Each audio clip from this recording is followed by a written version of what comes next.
morning to our viewers watching on television and those joining us online across all social media platforms. I am Adana Doric with the Thursday, March 24th edition of the Ghana TV9 News. In the headlines tonight, adapt or fall behind. President Ali urges AI revolution in Ghana's healthcare system. Ghana to host international GT Challenge racing event in July. Minister Nandlal signals early push for Ghana's next Caribbean Financial Action Task Force evolution, and Caribbean must turn research into action to transform health outcomes, says Minister Anthony. Now, for the news in depth. President Dr. Mohamed Irfan Ali has issued a stark warning to Ghana's medical community: embrace artificial intelligence or risk being left behind. Speaking at a seminar hosted by the Ministry of Health in collaboration with Mount Sinai Health System, the president made it clear that AI is no longer optional but essential to the future of healthcare. Here's more. He emphasized that AI is already reshaping global healthcare system from diagnostics to patient management and said Ghana must move quickly to keep pace. Anyone in the medical field who believe that they can survive career-wise or survive in any medical system without embracing AI, you're living in a dream world, because AI, whether we like it or not, is going to be our agility partner in medical care now and in a greater way in the future. The head of state stressed that the success of AI depends heavily on teamwork, explaining that healthcare must move away from siloed practices toward fully integrated systems. From data entry personnel to frontline doctors, he said every layer of the system must work together to maximize the benefits of AI technologies already being introduced. A major focus of the government strategy is data. With support from Mount Sinai, Ghana is building a foundation of national health data that will allow AI to predict disease trends, guide early interventions, and improve long-term planning. The president also revealed plans for a national data center to secure and manage this critical information locally. The application of AI, the building out of teams around different applications, and the success of the integration of AI in medical care depends heavily on team building and how these teams are integrated. The president also outlined plans for a fully digitized healthcare system, including integration with a national digital ID. This would allow citizens to access their medical records seamlessly, while community-based testing such as self-service kiosks in villages and places of worship would expand data collection and preventive care. President Ali also reframed artificial intelligence as adaptive intelligence, emphasizing its ability to evolve in step with human needs. He stressed that the technology is not intended to replace healthcare workers, but to enhance their capabilities. This, he said, forms part of Ghana's broader push towards a more modern, efficient, and resilient healthcare system. Adana Dora, Ghana TV9 News. Ghana has begun early preparations for its next assessment by the Caribbean Financial Action Task Force, signaling a proactive approach to maintaining strong compliance with international financial standards.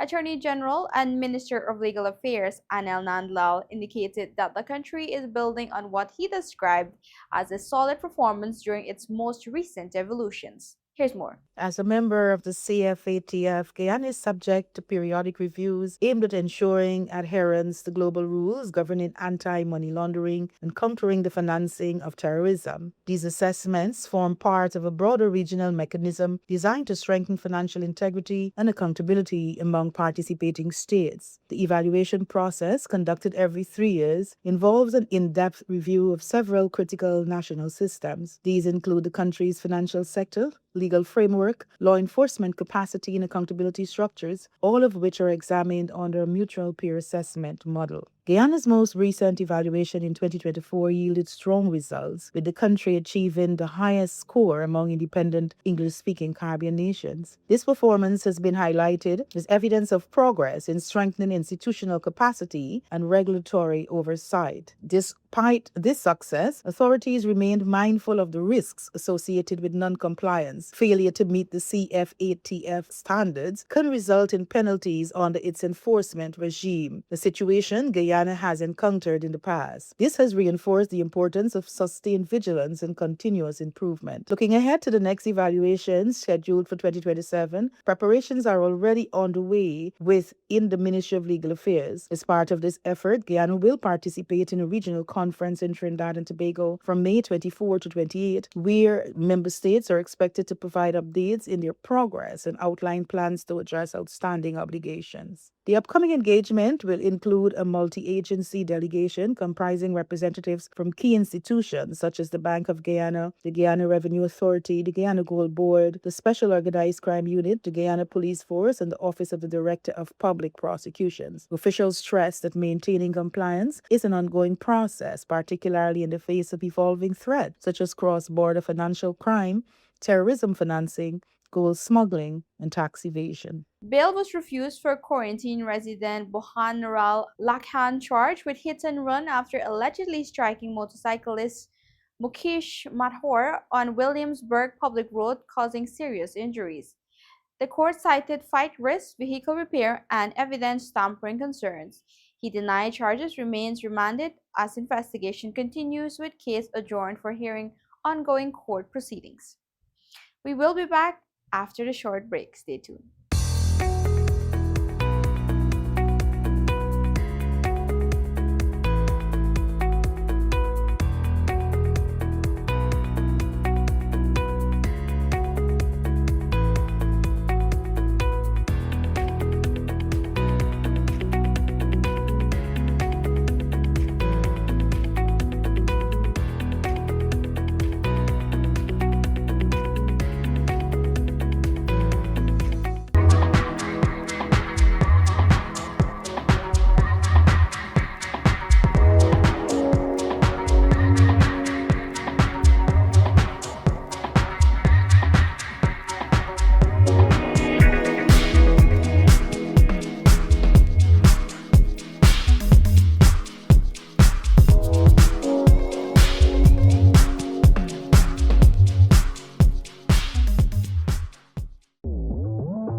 Want to place your death announcements and in memoriam messages on Channel 9?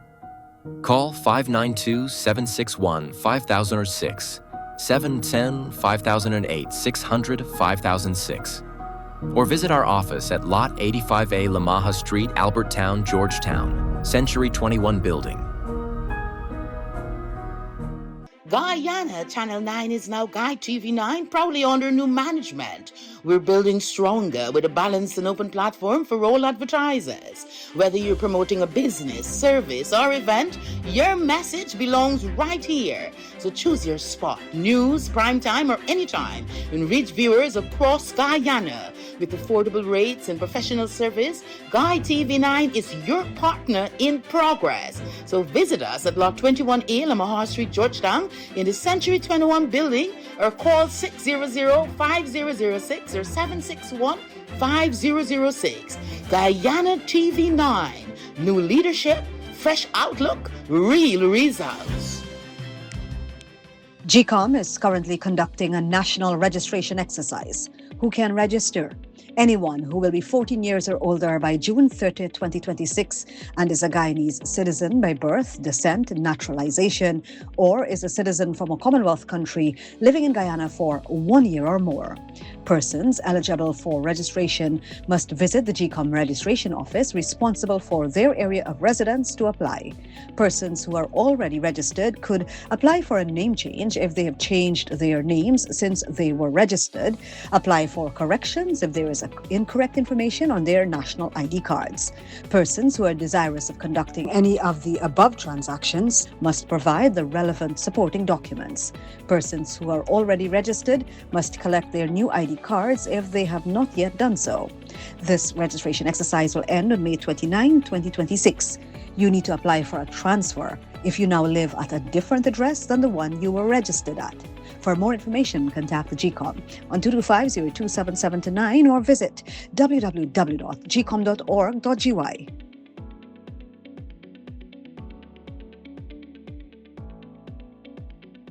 GCOM is currently conducting a national registration exercise. If you have moved to a new address since you were registered, you are required to update your address by applying for a transfer to ensure your address is accurate. Where to apply for a transfer?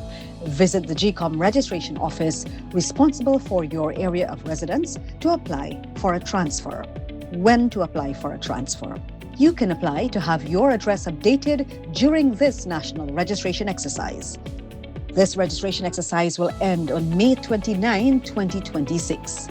The office hours for GCOM are permanent registration offices open Monday to Thursdays from 8 to 12 hours and 13 to 16 hours 30, and on Fridays from 8 to 12 hours and 13 to 15 hours 30. The offices will be closed on weekends and holidays.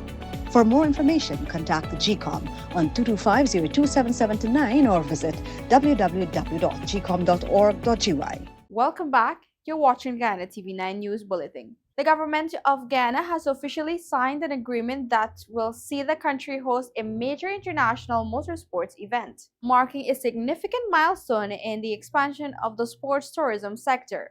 Through the Ghana Motor Racing and Sports Club, Ghana will stage the third leg of the GT Challenge de las Americas on July 11th and 12th at the South Dakota Circuit. The event is expected to attract top-tier drivers and high-performance GT cars from across Latin America, the Caribbean, and beyond. More in this report. President Mohamed Irfan Ali, who witnessed the signing, described the initiative as a strategic step in building Guyana's tourism product under the country's expanding orange economy. He emphasized that sports tourism has been identified as a priority growth area, with events of this magnitude helping to position Guyana as a premier destination for international sporting competitions. I'm very pleased today to witness another installment of us as a country building out our tourism product. As part of the orange economy and developing our tourism sector, sports tourism has been identified as one of the areas that we'll pursue vigorously. The agreement spans 5 years and will bring a championship series featuring some of the region's finest GT drivers and vehicles to Guyana annually. Organizers confirmed that this year's event will include approximately 20 cars across GT2, GT3, and GT4 categories, including brands such as Lamborghini, Ferrari, Mercedes-Benz, Porsche, and McLaren vehicles typically seen on elite circuits in Europe and South America. Officials noted that the race weekend will be part of a broader calendar of activities, with teams and drivers expected to arrive up to 10 days in advance. This extended schedule is intended to boost visitor engagement and provide opportunities for both tourists and locals to experience Guyana's culture, entertainment, and hospitality offerings alongside the racing spectacle. What will be known as the Guyana leg of a South American CARICOM Latin America Grand Prix for GT cars.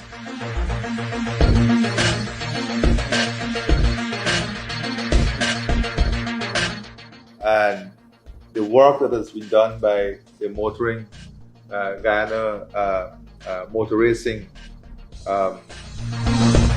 Association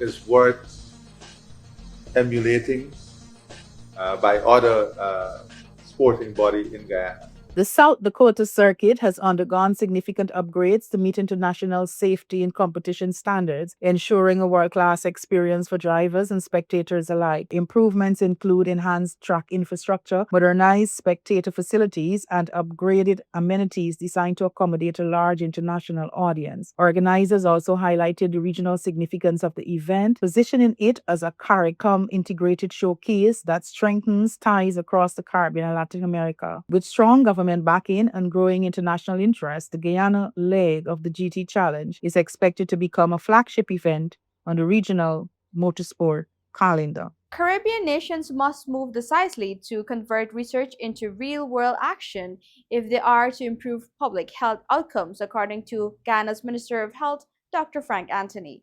More in this report. Delivering remarks at the 70th Annual Health Research Conference hosted by the Caribbean Public Health Agency, CARPA, the minister urged regional leaders, scientists, and policymakers to take ownership of the Caribbean's health agenda by strengthening research systems and ensuring that data directly informs policy decisions. He warned that without producing and publishing regional-specific data, Caribbean countries risk having their realities defined by external narratives, stressing that local evidence is critical to shaping effective healthcare responses.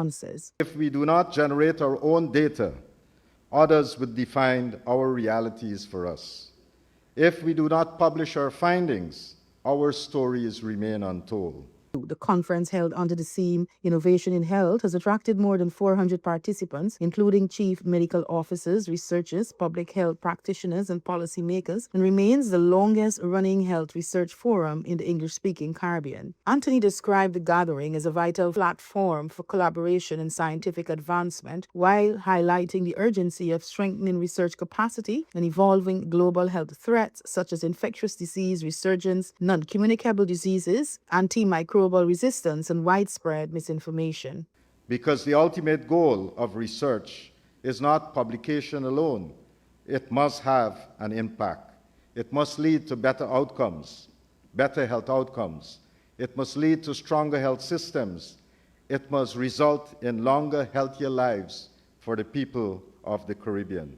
The health minister also underscored the importance of innovation, pointing to practical solutions such as telemedicine in remote areas, digital health systems, artificial intelligence in diagnostics, and patient-centered care models as key drivers of progress across the region. He further called on governments to invest in laboratories, data infrastructure, training, and partnerships while fostering a stronger culture of scientific publication and mentorship to amplify Caribbean voices and ensure research findings translate into meaningful improvements in people's lives. In tonight's regional news, all municipal corporations in Trinidad and Tobago have been ordered to immediately deposit firearms at police stations after irregularities were found in firearm users' license.